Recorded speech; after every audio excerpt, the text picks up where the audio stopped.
Karma group, जो सोचता है वो करता है।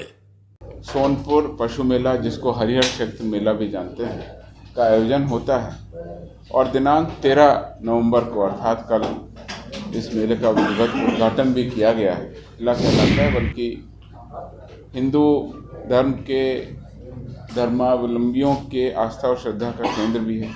इस मेले में स्थानीय लोगों के अतिरिक्त देश विदेश से पर्यटकों का आगमन भी होता है।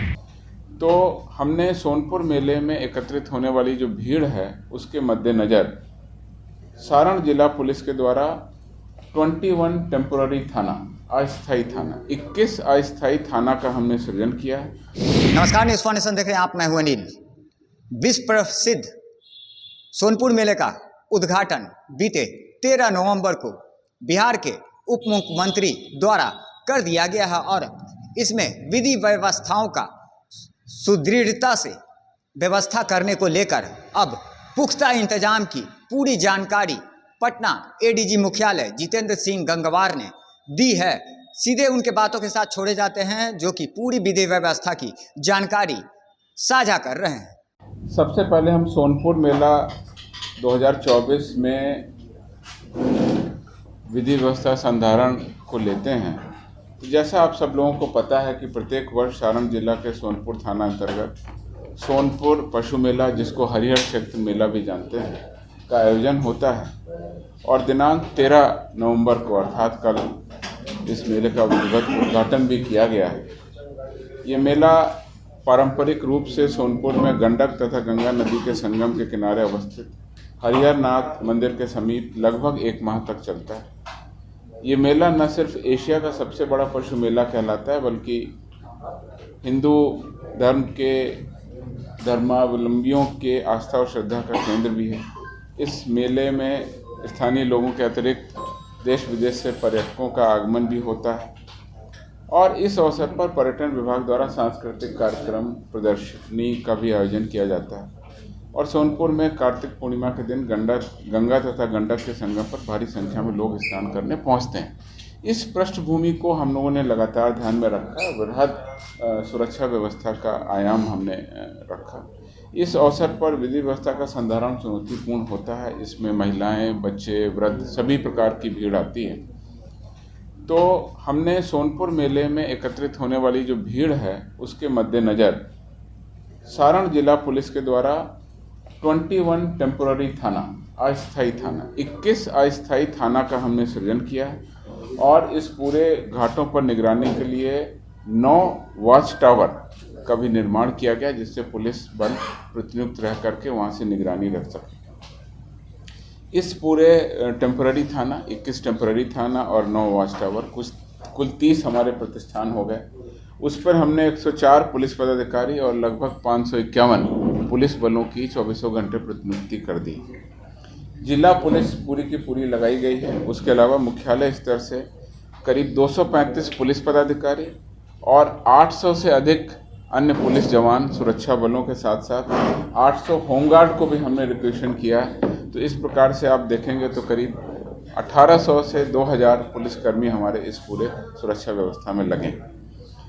नदी क्षेत्रों में एसडीआरएफ और एनडीआरएफ के कुल 17 जवान प्रतिनियुक्त हैं और उनकी 3 टीमें लगातार वहां कार्यरत रहेंगी। मेले में तथा आगमन के मार्गों के मुख्य स्थलों पर तथा मेले के अंदर भागों पर CCTV camera, videography, metal detector, anti सबचार्ज जांच की भी व्यवस्था की गई। तो इस प्रकार से हम लोगों ने व्यापक सुरक्षा के इंतजाम किए हैं। आज जो कार्तिक पूर्णिमा गंगा स्नान के अवसर पर सुरक्षा व्यवस्था के लिए ये जो हमने प्रतिनियुक्ति की है सोनपुर मेला की, वो प्रतिनियुक्ति पहले से ही कर दी है, तो ये प्रतिनियुक्ति तो रहेगी।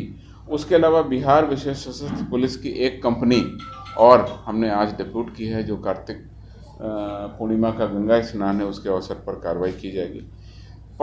सारण के अलावा पटना ज़िले में भी काफ़ी भारी संख्या में लोग एकत्रित होते हैं घाटों पर, तो उसके लिए पटना जिला पुलिस का जो इंटरनल बल है, उसके अलावा हमने बिहार विशेष सशस्त्र पुलिस की 3 कंपनी भी हमने डिप्यूट की है। इस प्रकार से आज कार्तिक पूर्णिमा के अवसर पर सुरक्षा व्यवस्था की हम कार्रवाई कर रहे हैं। जैसा कि आपको पता है, बिहार के 4 विधानसभा क्षेत्रों में हुए उपचुनाव जो 13 नवंबर को कल हुए, उसमें 4 विधानसभा क्षेत्र थे, जिसमें इमामगंज, बेलागंज जिला गया के अंतर्गत, तरारी जिला भोजपुर और रामगढ़ कैमूर के अंतर्गत कुल 1273 मतदान केंद्रों पर मतदान शांतिपूर्ण संपन्न हुआ। इन मतदान के लिए भी स्वच्छ और शांतिपूर्ण तरीके से कराने के लिए बिहार पुलिस के द्वारा व्यापक तैयारियां की गई थी। इन 4 विधानसभा उपचुनाव हेतु करीब 7,000 सुरक्षा बल और करीब 2,500 गृहरक्षकों की तैनाती की गई। इसके अलावा अश्वारोही दल, बम निरोधक दस्ते की भी प्रतिनियुक्ति की गई। आदर्श आचार संहिता लागू होने से मतदान की तिथि तक 24 अवैध हथियारों को जब्त किया गया और साथ ही साथ 29 कारतूसों को भी पुलिस अभियान में जब्त कर लिया गया। 722 जो लाइसेंसी हथियार थे उनको भी विहित प्रक्रिया के तहत उनको जब्त कराया गया।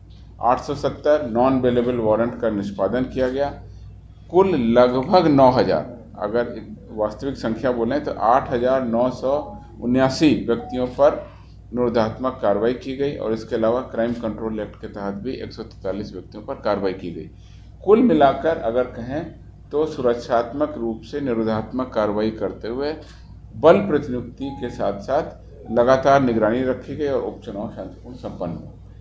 चौथी जो हाल के दिनों में महत्वपूर्ण पर्व था वो था छठ महापर्व। तो छठ महापर्व के शांतिपूर्ण समापन हेतु बिहार पुलिस के द्वारा आवश्यक प्रबंधन किए गए थे। इस अवसर पर वरीय पदाधिकारियों की भी प्रतिनियुक्ति की गई थी।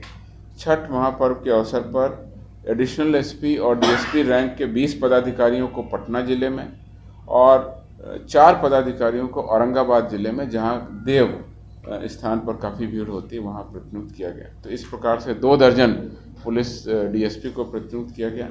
इसके अलावा 3 कंपनी केंद्रीय अर्धसैनिक बल प्राप्त हुए, उनको भी हमने लगाया और 35 company Bihar special armed police जो है हमारी बीएसएफ, उसको भी हमने डिप्यूट किया।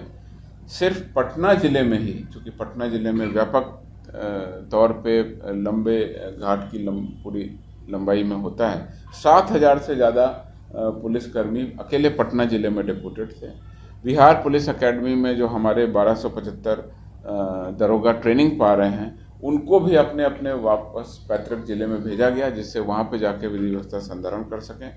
तो ये 1275 इस पुलिस दरोगा भी अतिरिक्त डिप्यूट किए गए और 2450 जो पीटीसी प्राप्त कर रहे हैं सिपाही हैं, उनको भी वापस किया गया, जिससे कि वो विधि व्यवस्था संधारण में अपने ज़िलों में कार्रवाई कर सकें।